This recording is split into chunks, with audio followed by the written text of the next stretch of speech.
In this video, I'm showing a stretch of the back of the hip, an area that anatomy is called the posterior hip capsule. We call it a back pocket or a glute stretch, but we're going to be specifically putting weight into the leg or the femur to try to get a specific stretch back here. I'm going to preface this with saying I have several variations of this. I find that this can be an important stretch, but that it can be tricky for people to get into. So this is another version that I've been liking recently, but I do have several others. If you just search on the channel posterior hip capsule stretch or posterior hip stretch, you'll probably find some that come up.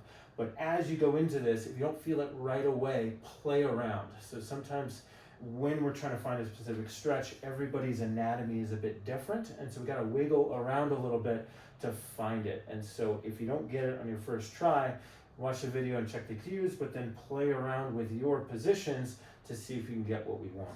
And what we want is a stretch in the back pocket area without any pain or pressure in the crease of the hip.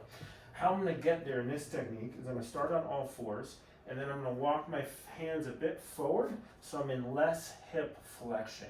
So here would be about 90 degrees. I want my hips a little less bent than that. That's going to decrease the likelihood that I have pain or pinching in the front. Then if I'm stretching my left side, I'm going to shift all my weight on the left side. I'm actually going to pick my other leg off the ground. So I just have my toes of my right leg on the ground for stability, but there's really no weight on them. All my weight's on my left knee and leg. And even though my hands are out here, I'm not putting all my weight in my hands. I want to shift a lot of my weight into the knee. From there, I'm going to drop, and I'll show both sides, but I'm going to drop my outside, my other side pocket down a bit and kind of sink back.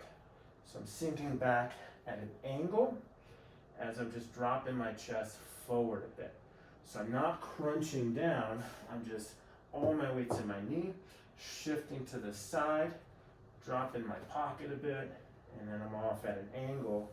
And then I'm going to explore, and this is where there's a lot of variation. Some people find a stretch a little further forward. Some people I drop back and off to the side and I kind of get it. The constant is I'm keeping weight into my thigh. And I'll talk about that in a second, but I want to imagine I'm pushing my femur out of my back pocket, or I'm not taking weight off of this leg or knee. Obviously, if you have knee pain, we would find a different way to stretch this. For some people, they might cross their other leg over the leg they're stretching, and that can get in there a bit more. Other people might take their side they aren't stretching and drop that pocket down a bit. So I'm dropping my right shoulder, right hip down a bit. And we're going to work through there. So play around with that. What we're not doing is just coming here into like a modified pigeon position.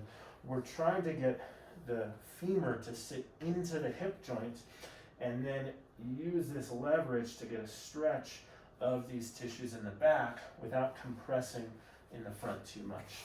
So I'll show the other side so you can see what my side in the air was doing.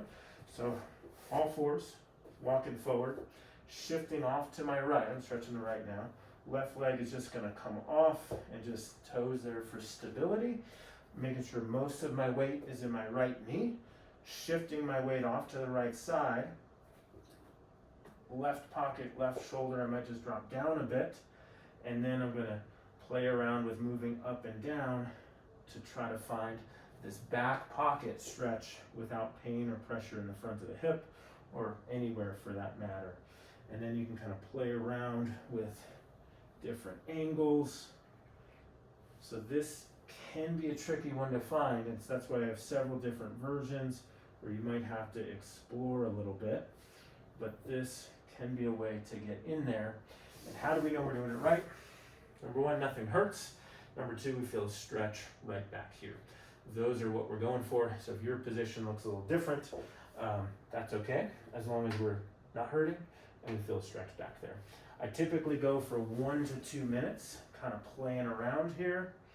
And then often I follow this with some type of stabilization exercise or activation exercise of the hip rotators.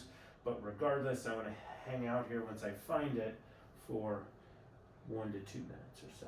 So give it a shot. It should feel like a nice stretch and shouldn't be painful.